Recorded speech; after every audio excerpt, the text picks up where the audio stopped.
Salut tout le monde, c'est Silver et Thibaut pour un nouveau let's play, non plus sur un jeu, mais sur Fable, The Lost Chapters. Salut Thibaut.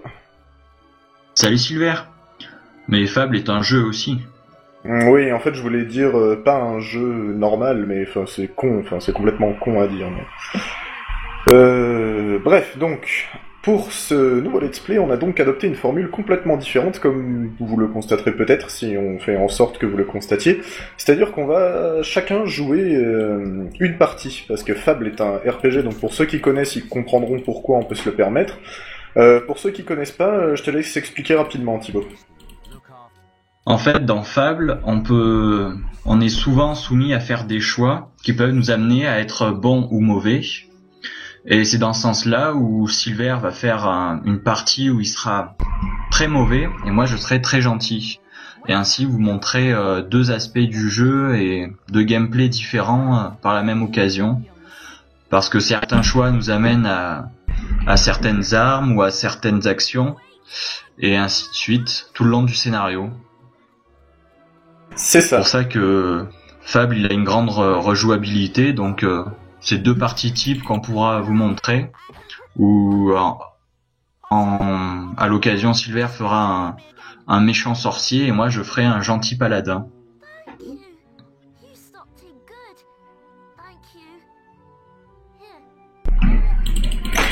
C'est cela même, donc pour toutes les cinématiques et tout ça... Petit blanc. Ouais, petit blanc. Donc, un petit blanc. Ah, ça c'est bien, ça, je vais aller le sortir du frigo. Pardon. Donc si vous voulez regarder toutes les cinématiques et tout ça, regardez la partie de Thibaut sur lesquelles il ne skippera aucune cinématique. Donc voilà. Et où les sous-titres sont en français, je constate que chez toi ils sont en anglais. Oui, parce que moi j'ai le jeu en anglais, donc j'ai des sous-titres en anglais. Mais bon, pour le jeu en l'histoire... anglais. Oui, j'ai tout le jeu en anglais aussi. Mais bon, pour l'histoire, ouais, on va pas spoiler non plus pour ceux qui connaissent pas. Oui, de toute façon on commentera tout le long, donc il n'y aura pas besoin. Non. Donc voilà. Donc, vas-y. Ouais. Donc là, la première partie du jeu est un petit tutoriel pour justement nous initier à ces bonnes ou mauvaises actions, et où on peut du coup choisir, comme par exemple pour le bonhomme et sa maîtresse, soit de les dénoncer, soit de ne pas les dénoncer. Ce pourquoi le garde nous a réprimandé tout à l'heure. Exact. Donc, c'est pas bien. Dans le premier cas, si on décide de les dénoncer, on fait une bonne action. Et dans le deuxième cas, si on décide de les couvrir, on fait une mauvaise action. Donc, dans le premier cas, on gagne des points de gentillesse, et dans le deuxième, des points de méchanceté. Bien sûr, points de gentillesse et points de méchanceté. Sachant qu'on peut exécuter les deux. Sachant que j'ai exécuté les deux parce que je suis un gros bâtard. Mais, non, dégage. Et donc du coup, sachant que ces points de gentillesse et de méchanceté vont donc définir notre alignement et de surcroît notre apparence physique. Je trouve ce concept d'ailleurs assez cool, notre apparence physique qui change en fonction de notre alignement. Donc là, la première partie dans le village est assez, elle est assez tranquille, on va dire. Ça permet de trouver un peu, de t'expliquer vite fait les boutons principaux pour se déplacer. Et c'est ensuite qu'on a l'introduction de l'histoire. En fait, le village se fait attaquer par des bandits, tout le monde se fait tuer, se fait totalement, le village se fait totalement embraser, sauf la sœur donc du héros qui se fait enlever. Bon, je vais skipper la scène parce que c'est pas intéressant. Voilà. Voilà. Donc là, on a été récupéré par Maz, en fait, Maïs, on a dit. Ah oui, Maïs, on a dit.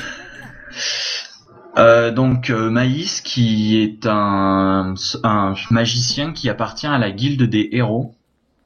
Une guilde qui, comme son nom l'indique, forme des héros. Et donc, va nous recueillir et nous permettre de nous former en tant que héros aux trois disciplines maîtresses qui sont le combat au corps à corps, le combat à distance et la magie. Et donc là on rentre dans ce qu'on peut appeler la deuxième phase tutoriel qui va nous apprendre les rudiments du combat et tout ce tout ce qu'il faut savoir là-dessus pour après commencer le jeu sans être comme dans certains jeux, bim, t'arrives, on te dit tu fais ça, tu peux attaquer, tu fais ça, tu cours et t'es dans le feu de l'action. Là au moins tu peux prendre ton temps tranquillement, tu peux refaire plusieurs fois les entraînements et c'est une bonne chose au final je trouve. C'est vrai. Bon, les entraînements qui sont pas spécialement durs, mais en fait on n'a pas la gestion, comment dire, de la novicité au maniement des armes. Non, c'est par où qu'il faut aller. Je sais pas. La novicité au maniement des armes. Oui, c'est-à-dire que la première fois que tu prends une épée dans la main, tu sais la manier. Il n'y a pas une phase où tu dois justement apprendre à t'en servir. Oui. Tu sais directement t'en servir. Bon, évidemment, non, évidemment rien. Tu dois pas forcément apprendre à t'en servir, ce qui accélère un peu le truc. Mais en même temps, s'ils avaient inséré justement cette phase d'apprentissage de maniement de l'arme, je pense que ça aurait été beaucoup trop long. Ça aurait été chiant aussi, je pense. Tu peux te dire que même si tu sais pas manier une arme, tu sais prendre un bâton et taper avec. Bon. Oui. Donc, première petite mission, défoncer des scarabées dans les bois. Ce que vous voyez, les petites orbes vertes que j'aspire, c'est de l'expérience en fait, parce que ce jeu a un système d'expérience un système d'expérience pas mal, je trouve. C'est-à-dire que, quand on tue un ennemi, on ramasse de l'expérience verte. Donc, tous les ennemis en donnent. Et voilà, grosso modo. Après, on a trois autres... tous les ennemis en donnent. Après, on a trois autres types d'expériences qui sont donc l'expérience de force, enfin l'expérience de corps à corps, l'expérience d'adresse et l'expérience de volonté. Voilà. Ces trois expériences qui s'acquièrent donc en utilisant donc respectivement en fait son arme de corps à corps, son arme de jet ou sa volonté, sa magie en fait. Et je trouve ce système vraiment pas mal parce que c'est pas en fait, on n'a pas que de l'expérience généralisée d'ailleurs, mais bel et bien un système d'augmentation de ses capacités en fonction de celles qu'on utilise. Je sais pas si c'était très clair. Ouais.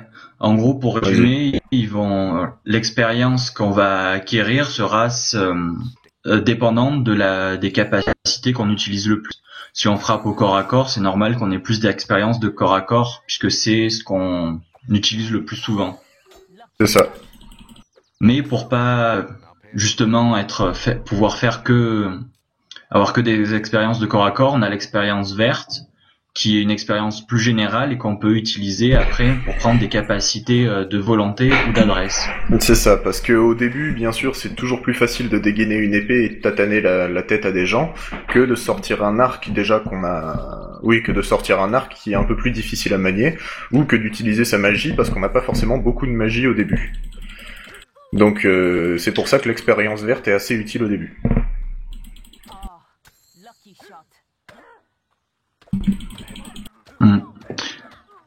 Alors là, grosso modo, on est dans la phase d'entraînement contre un vrai personnage. Là, on vient de défoncer Whisper, grosso modo, c'est ce qu'il fallait faire. Ça nous apprenait en fait le combat contre une intelligence artificielle et notamment le système de parade qui est vachement utile parce qu'on peut parer tous les coups ou presque. Ouais, plus ou moins tous les coups. Plus ou moins tous les coups quand même parce que le système de parade est un peu craqué. Oui, parce que le golem t'attaque, tu pars avec ton épée et bizarrement ça te fait rien. Non, ça c'est pas vrai. Ça, même si tu pars, ça fait quelque chose. Voilà. Je suis pas sûr.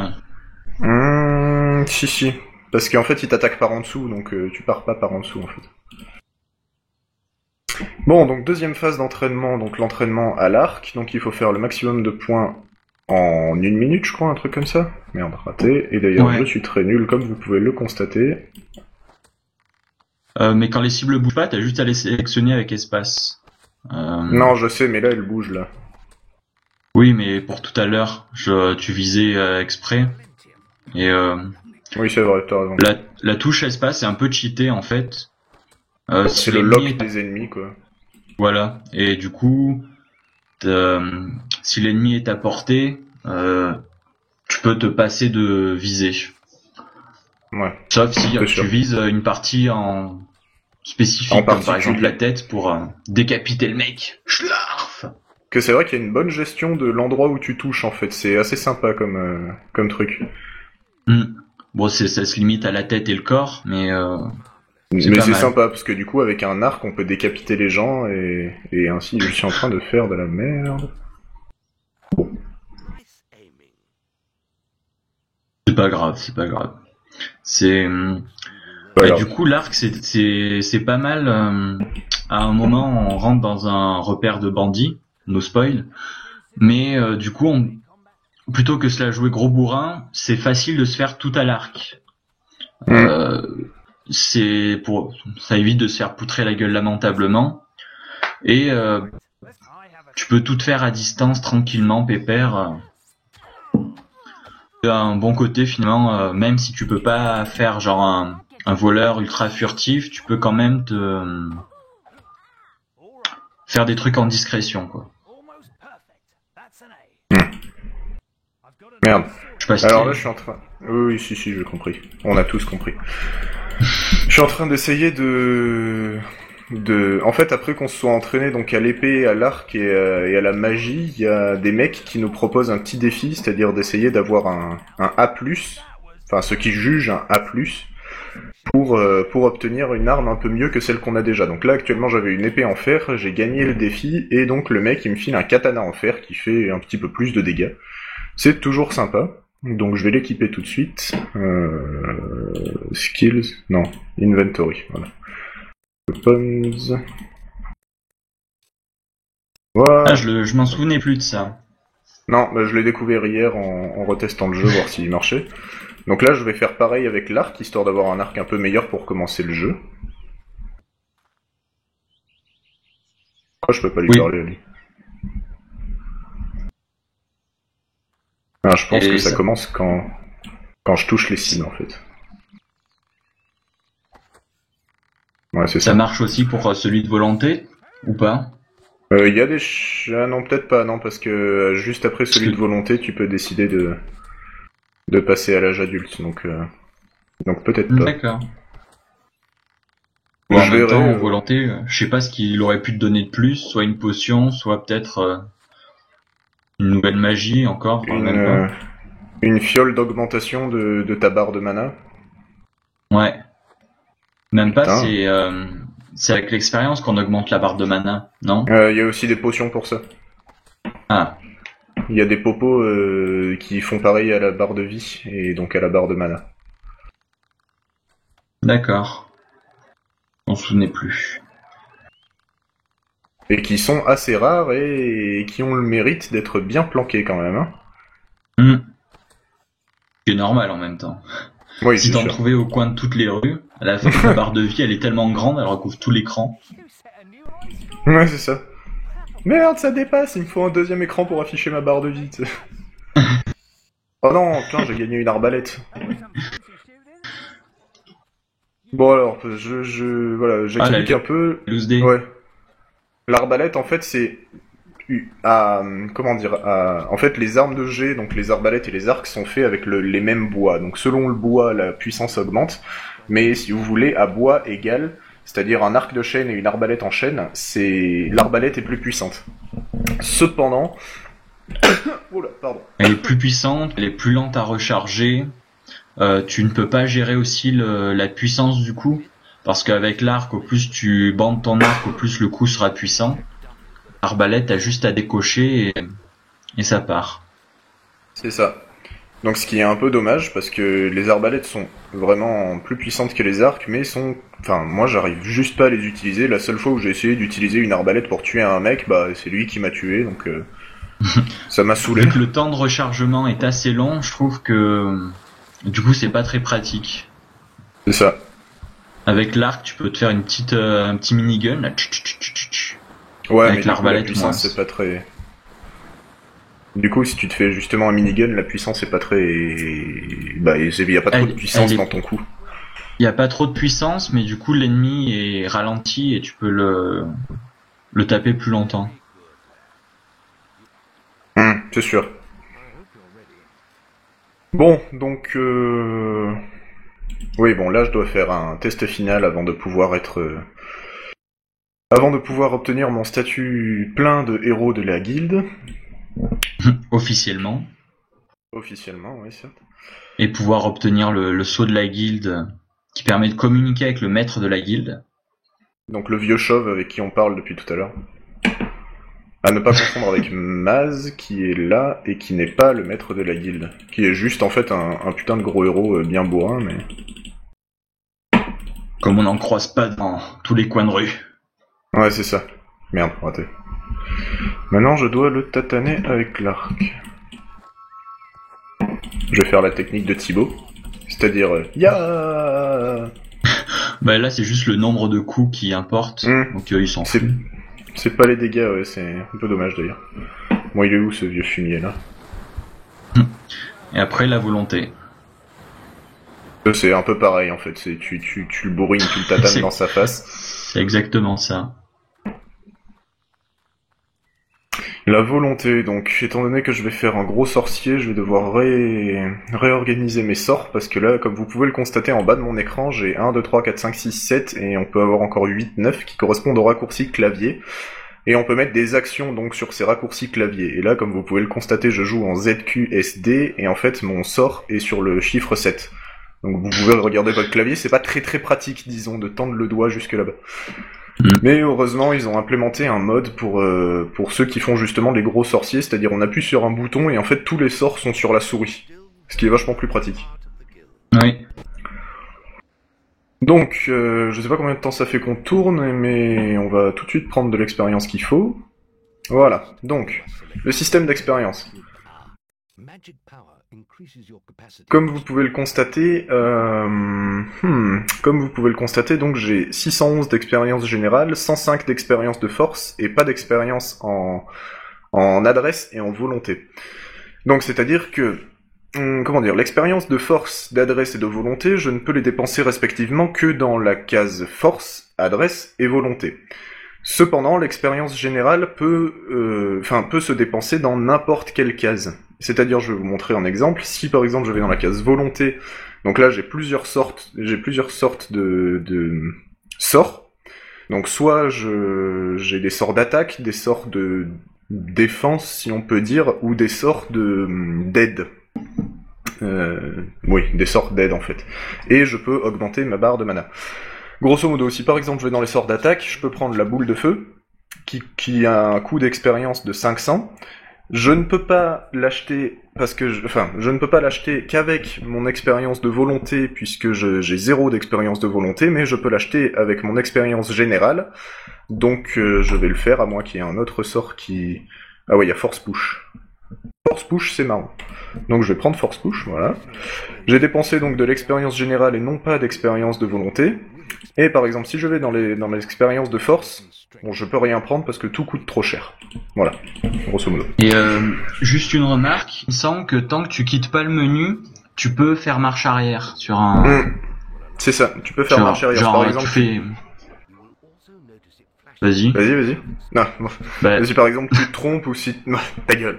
Si par exemple tu te trompes ou juste en fait t'avais mal calculé que tu voulais pas ce sort ou pas cette capacité, effectivement tu peux faire marche arrière. Mais dès que tu sors, c'est fini, tout est considéré comme acquis. Comme acquis.